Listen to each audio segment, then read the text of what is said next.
और कितना दूर पापा? बस पहुंचने वाले हैं बेटा। तुम्हें कुछ याद है बचपन में आकर तुम इसी गलियों में घुमा करते थे, दादा दादी के कंधों पे खिला करते थे। तुम्हारे दादा दादी भी तुम्हें देखने के लिए बहुत उत्सुक हैं, वेट कर रहे हैं तुम्हारा।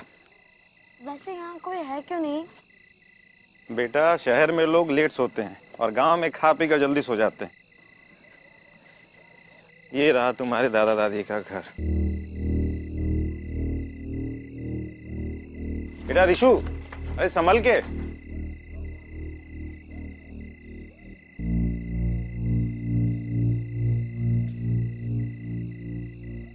दादा! बेटा दादी! रिशु, बेटा अरे रुको तो सही, लाइट तो जलाने दो। इस गांव में लगता है अभी तक लाइट का प्रॉब्लम सॉल्व नहीं हुआ।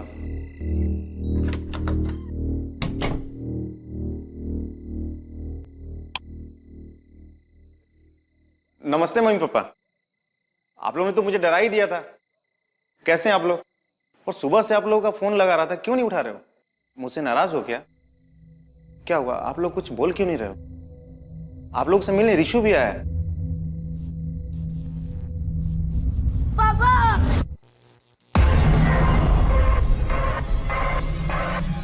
क्या हुआ? क्या हुआ बेटा?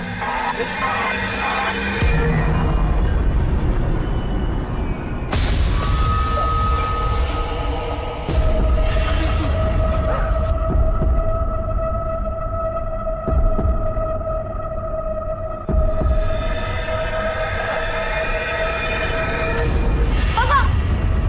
पापा! पापा! क्या हुआ पापा आपको? पापा उठो ना प्लीज! पापा! पापा उठो ना! पापा उठो ना! पापा उठो ना पापा! पापा उठो ना प्लीज! पापा!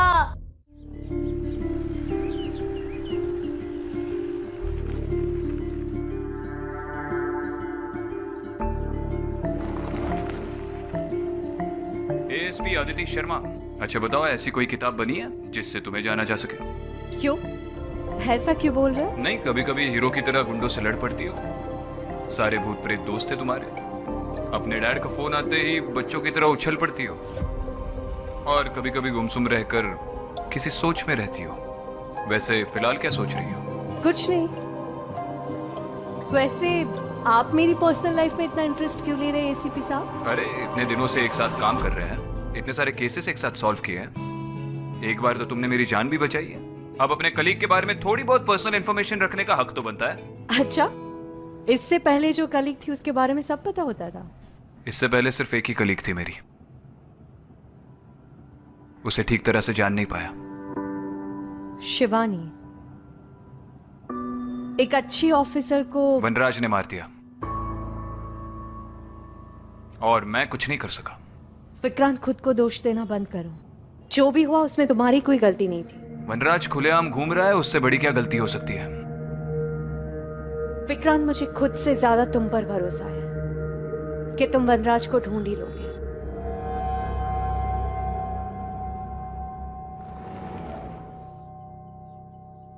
बताइए केस क्या है? सर केस बहुत अजीब है। हमारा वेदपुर एक बहुत बड़ी मुसीबत से गुजर रहा है। कैसी मुसीबत? प्रिया, बच्चे को लेकर आओ। बैठो बेटा। सर, मैं तो आपको सिर्फ उतना ही बताऊं जितना मैंने सुना है। ये रिशु है। बेटा, सर को बताओ आपने क्या देखा था?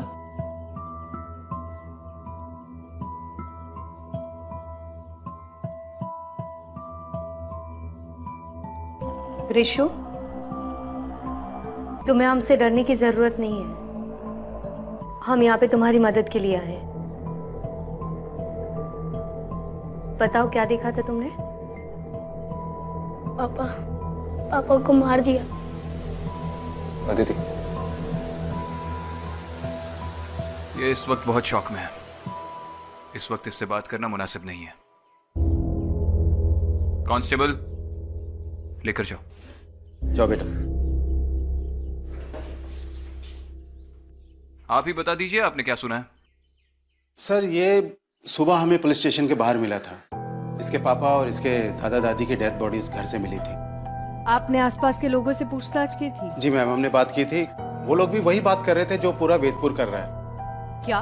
एक ये रात को यहाँ पर रोने की आवाजें आती हैं और सर वो आवाजें पूरे वेदपुर को अपनी चपेट में ले रही हैं। रोने की आवाजें कहाँ से आती है? हर जगह से सर। विक्रांत, आई थिंक हमें ऋषु के दादा दादी के घर जाके एक बार देखना चाहिए। ठीक है, इसके घर का एड्रेस दे दीजिए।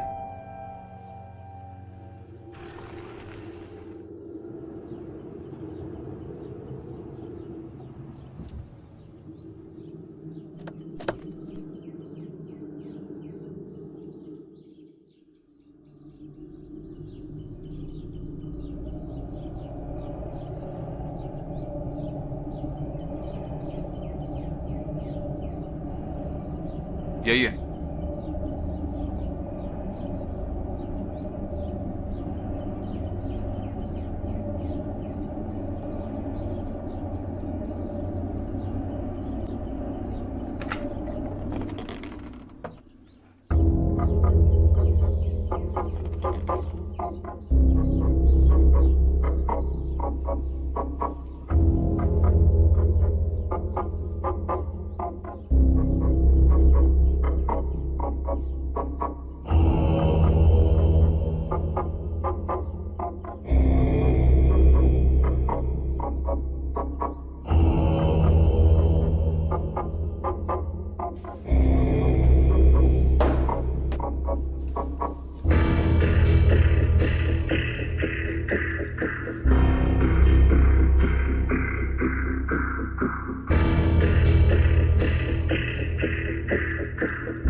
इस घर की हालत को देखकर लग नहीं रहा कि ये क्राइम सीन है।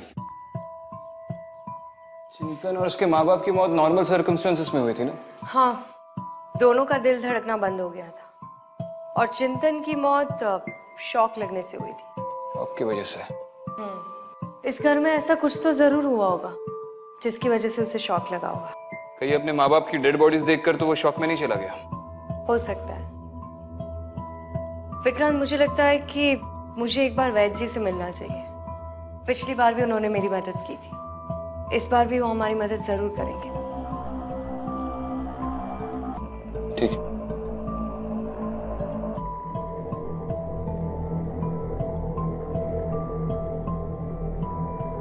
ठीक है, मैं गांव वालों से जाकर मिलता हूँ, तुम वैद्य से जाकर मिलो।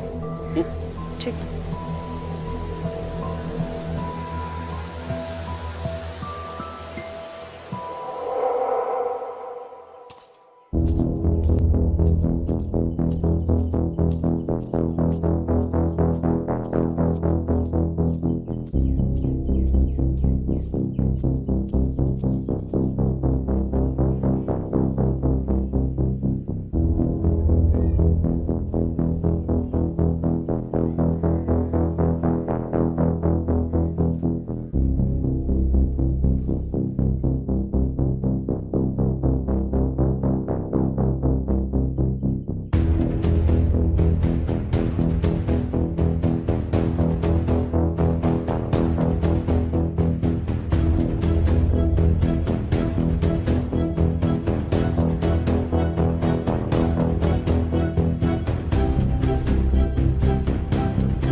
भाई साहब सुनिए, एक मिनट। जी बोलिए।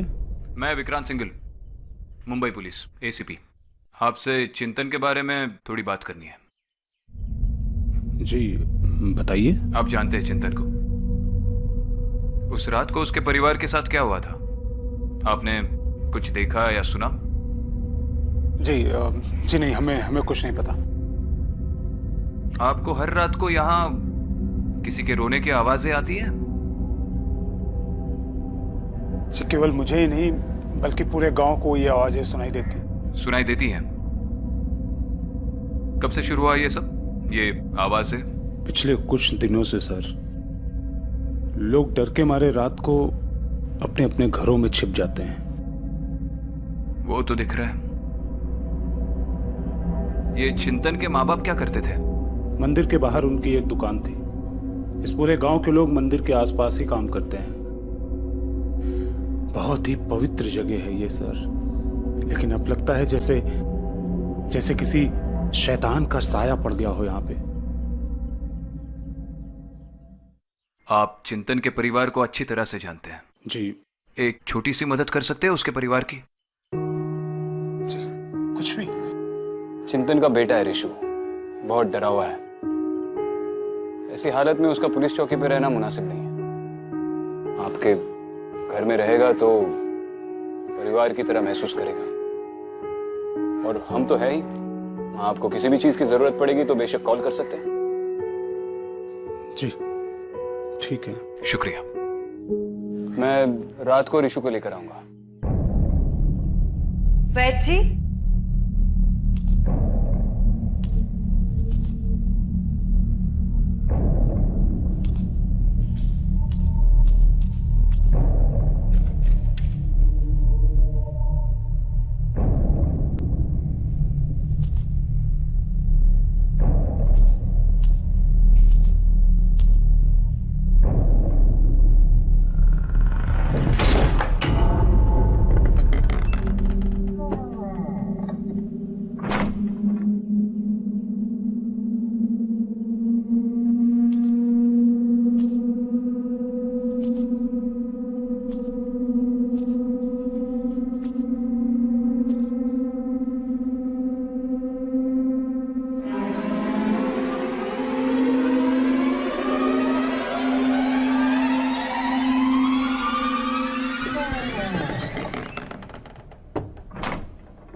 सर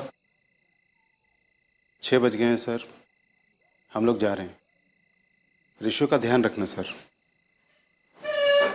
कृष्णकांत, तो हर रोज 6 बजे के बाद आप अपनी ड्यूटी से ऑफ लेते हैं?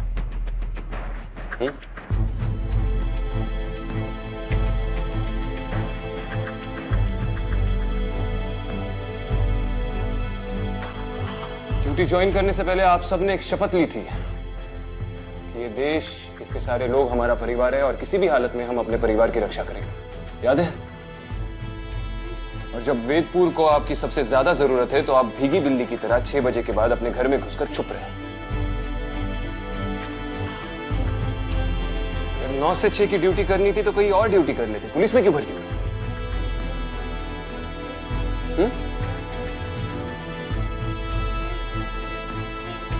सिर्फ ऋषु का ही नहीं, पूरे वेदपुर का ख्याल रखने के लिए मैं अकेला ही काफी हूं। और एक बात याद रखिए, भूत, प्रेत, पिशाच, आत्मा या कोई भी बुरी शक्ति इंसान की हिम्मत और उसके जज्बे से बढ़कर नहीं होती। दफा हो जाइए।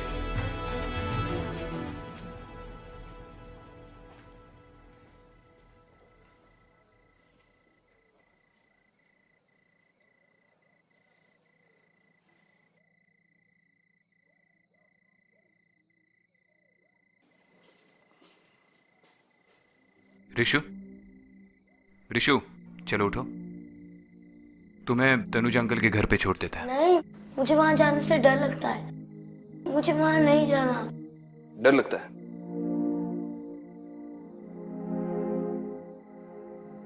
अच्छा मुझे बताओ, तुम्हारा फेवरेट सुपर हीरो कौन है? सुपरमैन। सुपरमैन। ऋषु, बचपन में एक बार मैं साइकिल चलाते चलाते गिर गया था। तब से साइकिल चलाने का खौफ मेरे जहन में बैठ गया, मेरे दिमाग में बैठ गया। मुझे बहुत डर लगने लगा साइकिल चलाने से। तो मैंने अपने बाबूजी से जाकर कह दिया कि इसके बाद मैं दोबारा कभी साइकिल नहीं चलाऊंगा। तो उन्होंने मुझसे कहा कि बेटा, अगर जिंदगी में आगे बढ़ना है, कुछ बड़ा बनना है, तो जिस चीज से तुम्हें सबसे ज्यादा डर लगे, सुबह उठकर सबसे पहले वही चीज करो। और उस साल स्कूल की साइकिलिंग कंपटीशन में मैं फर्स्ट आया। तो अब तुम भी मत डरो। ये देखो, इस पर्ची पर मैंने अपना फोन नंबर लिख दिया है, ये अपने पास रखो। अगर तुम्हें वहां पर कोई भी प्रॉब्लम आए तो मुझे फोन कर देना, मैं सुपर हीरो की स्पीड से वहां पर पहुंच जाऊंगा, ठीक है?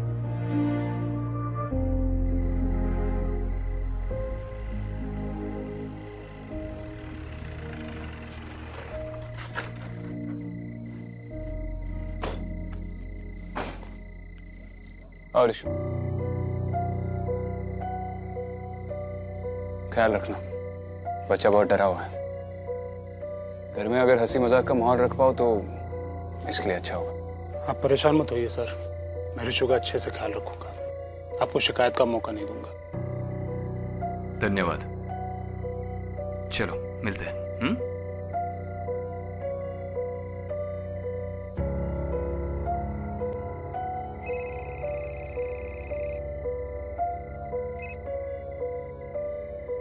हाँ दीदी। कहाँ हो विक्रांत? ये ऋषु को छोड़ने आया था, बस निकल ही रहा हूँ, मिलते हैं।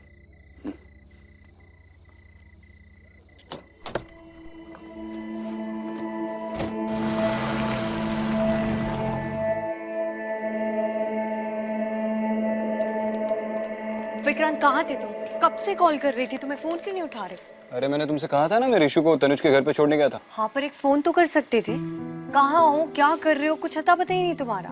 अब मैं क्या करूँ, मुझे ड्यूटी करते समय फोन पे बात करने की आदत नहीं है। हाँ तो अब आदत डाल लो। मतलब? कुछ नहीं। वैद्य जी ने क्या कहा? वो भी अब यहाँ शायद नहीं है, उनके आश्रम में भी बुरी शक्तियों का साया है। जब मैं उनके आश्रम में गई तो एक बुरी आत्मा ने मुझ पर अटैक किया। विक्रांत, हमने जितना सोचा था उससे कई ज्यादा खतरा है यहाँ पे। ऐसा लग रहा है जैसे अचानक से सारी बुरी शक्तियां वैदपुर में आ गई हो। वापस आने के लिए सारी बुरी शक्तियां कहीं पर गई नहीं थी अदिति, चाहे वो वैदपुर हो या कहीं और। जहां जहां अच्छाई होती है वहां पर बुराई होती ही है। आज तक हमने जितने भी केसेस सॉल्व किए, शुरू में हमें काफी दिक्कतें आई हैं, लेकिन हमारे अंदर की अच्छाई ने हमेशा हमें उन्हें सुलझाने की मदद की है। बेटा पता है, मैं और तुम्हारे पापा सारा दिन खेतों में घुमा करते थे, मंदिर से चुराकर प्रसाद खाते थे और पड़ोसी के खेत से आम, खूब मस्ती करते थे। फिर एक दिन वो शहर चला गया और मैं यहाँ रह गया। उसके जाने का मुझे भी अफसोस है। मेरी मम्मी चली गई भगवान के पास और अब मेरे पापा भी चले गए।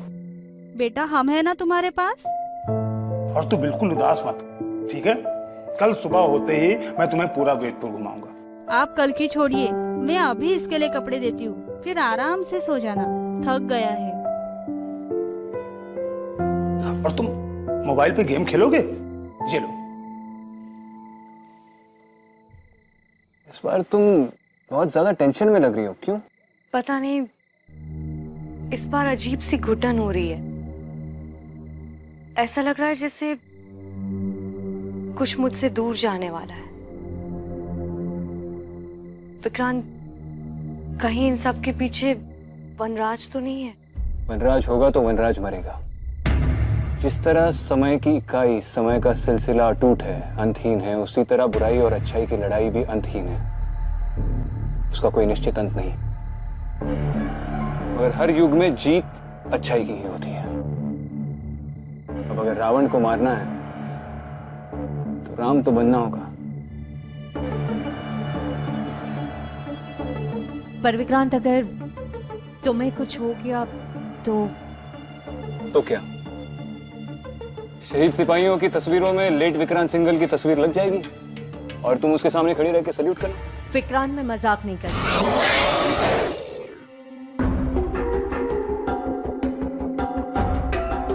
लगता है अब जाने का वक्त आ गया है। मतलब तुम उस तरफ जाओ, मैं यहाँ पर देखता हूँ। विक्रांत, अपना ध्यान रखना। तुम भी।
सुनिए,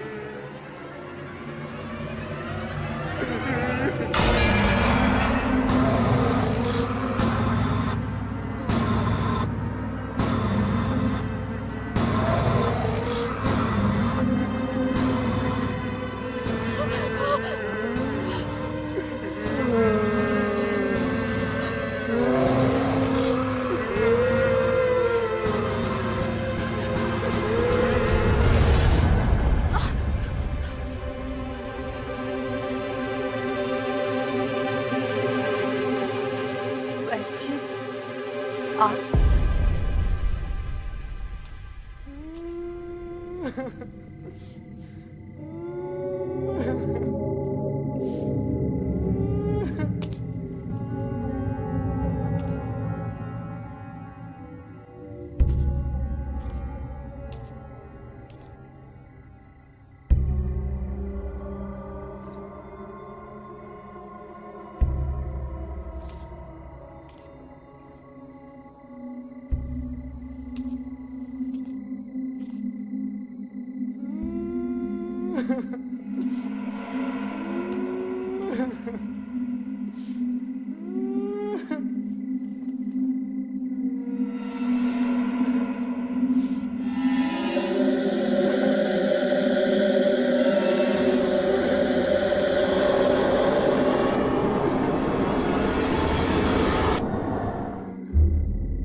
हेलो हेलो ऋषु, हेलो, रो क्यों रहे हो ऋषु? अच्छा सुनो, रो मत, मैं आ रहा हूँ। आखिर तुम्हें वेदपुर के खतरे के बारे में पता चल ही गया। जी, पर ये सब कुछ कौन कर रहा है और क्यों कर रहा है कुछ समझ में नहीं आ रहा। हमें जितना पता है उतना हम तुम्हें बता सकते हैं। वेदपुर में लोगों की मौत होती जा रही है और मरने वाले की आत्मा को मुक्ति नहीं मिल रही है। हाँ, शायद इसीलिए वो लोग रो रहे थे। वो लोग मुक्ति मांग रहे हैं। पर वैची, ये सब कुछ यहाँ वैदपुर में ही क्यों हो रहा है? अदिति, तुम्हें मैंने पहले भी बताया था, वेदपुर वो जगह है जहां पर रावण ने पहली बार धरती पर कदम रखा था। लेकिन इस बार रावण ने नहीं, एक शैतान ने हमारी धरती पर कदम रखा है। वो शैतान जोरों से अपना जाल फैला रहा है। शैतान? कहीं वो शैतान वनराज तो नहीं है? शैतान के अनेक नाम होते हैं, कभी किसी रूप में और कभी किसी और रूप में प्रकट होता है। हो सकता है वेदपुर में वो वनराज के नाम से आया हो। हाँ, लेकिन उस शैतान को मारने का, उसे खत्म करने का कोई ना कोई तरीका तो होगा ना? उस शैतान को मारने का सिर्फ एक ही तरीका है, वो मैं तुम्हें बता चुका हूं और तुमने देखा भी है।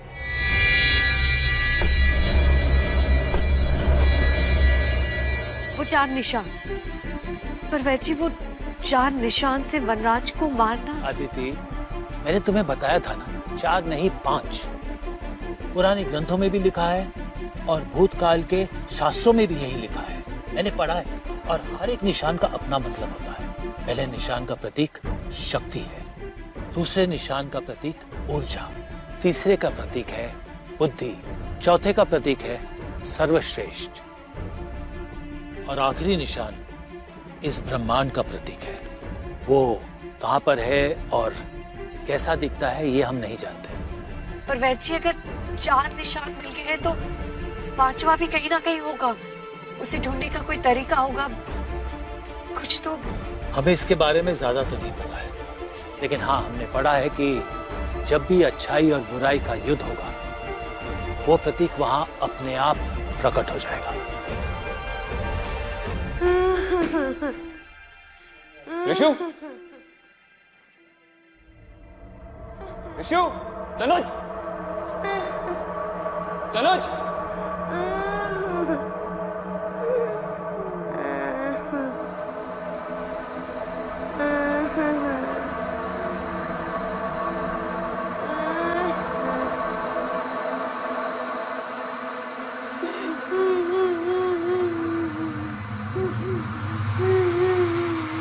ऋषु,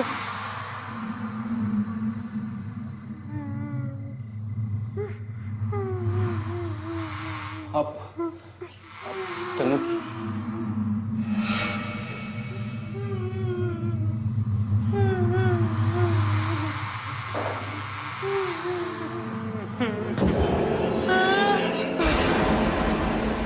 तनुज,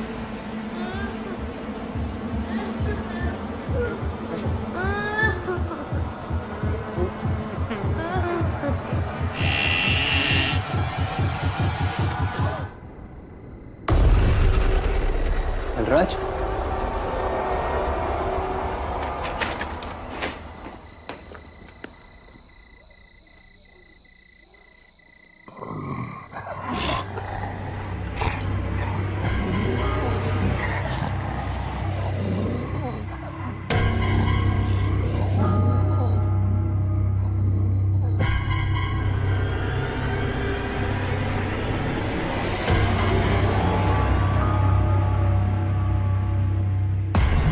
वैद जी ऐसी अच्छाई, ऐसी शक्ति, वो कौन है जो वनराज से लड़ पाए?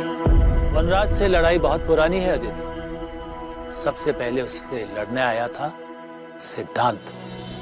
सिद्धांत जोगलेकर, शिवानी का भाई। सबसे पहला निशान हमने उन्हीं की डायरी में देखा था। उसके बाद आई शिवानी, उसके बाद आई तुम और वो विष कन्या अनन्या। और मुझे पता नहीं कि तुम ये बात जानती हो कि नहीं, तुम, सिद्धांत, उसकी बहन शिवानी और वो विष कन्या अनन्या एक ही अनाथ आश्रम से हो। रामेश्वर शिशु मंदिर।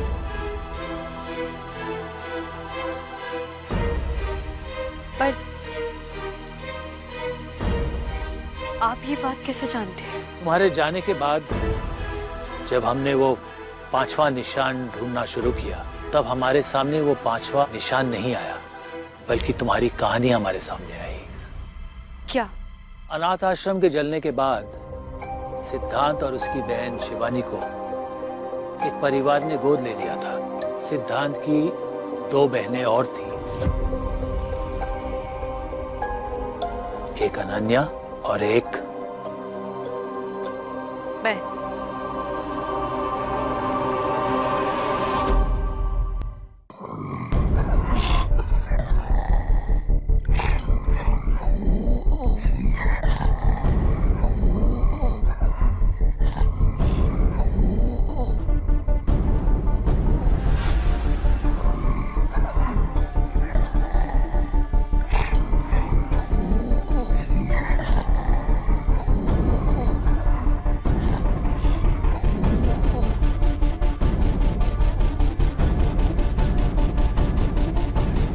लेकिन तुम सब वनराज को मारने के लिए नहीं, बल्कि वनराज को मारने वाले की सुरक्षा के लिए यहाँ आए हो। कौन है तुम? मेरा नाम अदिति। शिवानी ने मुझे यहाँ भेजा है किसी की मदद करने।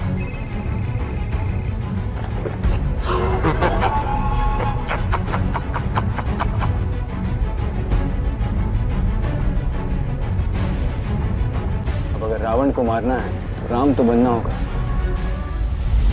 मतलब वनराज को कोई खत्म कर सकता है तो वो है विक्रांत।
ये बात वो बुरी शक्ति वनराज भी जानता होगा।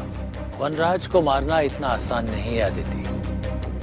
विक्रांत की जान को भी खतरा है। तुम्हें जल्द से जल्द वो 5वां चिन्ह ढूंढना पड़ेगा, क्योंकि वो 5वां चिन्ह ढूंढने के बाद दूसरी दुनिया का दरवाजा खुलेगा और इन सब आत्माओं को मुक्ति मिलेगी और तभी वनराज को मारा जाएगा।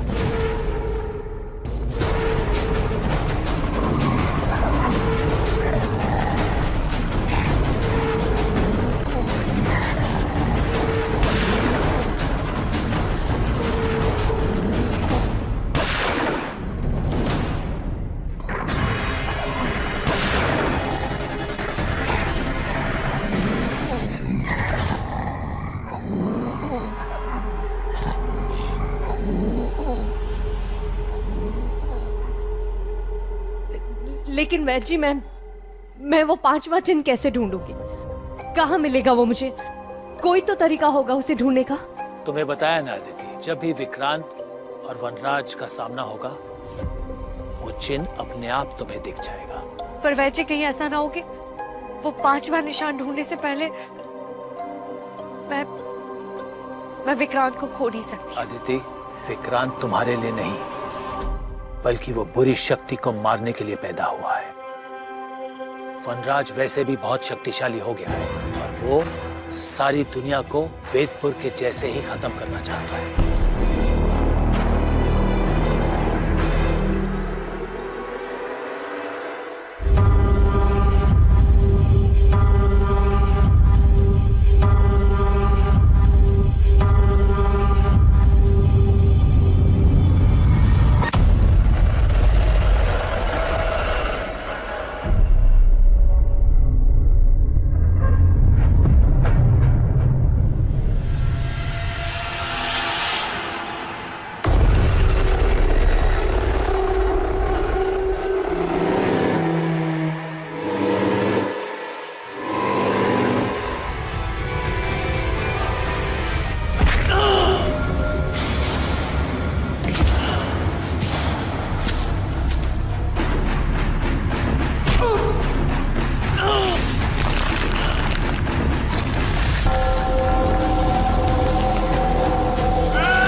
तुम्हें जल्दी जाकर विक्रांत की मदद करनी चाहिए वनराज को खत्म करने के लिए।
जब भी अच्छाई और बुराई का युद्ध हो वो प्रतीक वहां अपने आप प्रकट हो जाएगा।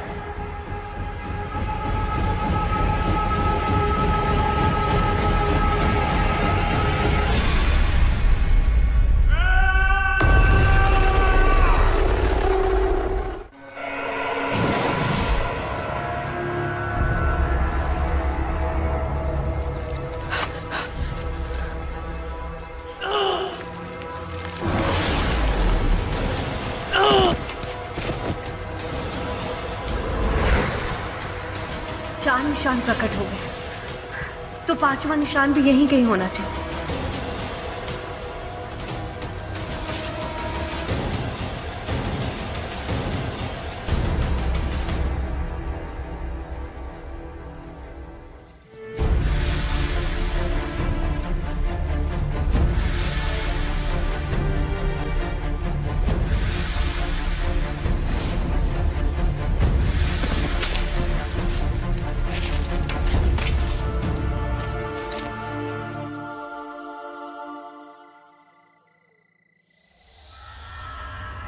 पहले निशान का प्रतीक शक्ति है, दूसरे निशान का प्रतीक ऊर्जा, तीसरे का प्रतीक है बुद्धि, चौथे का प्रतीक है सर्वश्रेष्ठ।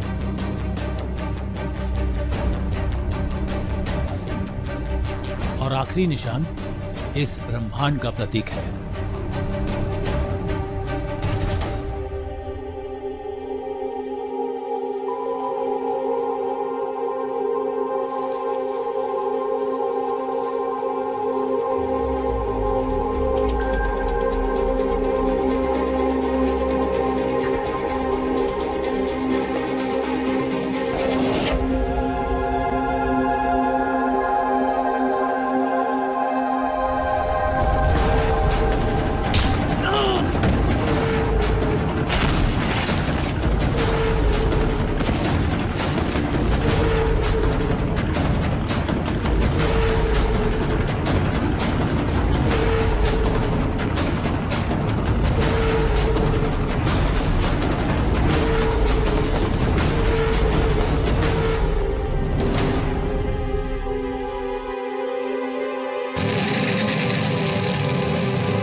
मुझे मार नहीं सकते, इस दुनिया को नहीं बचा सकते, और अगर मैं मरा तो तुमने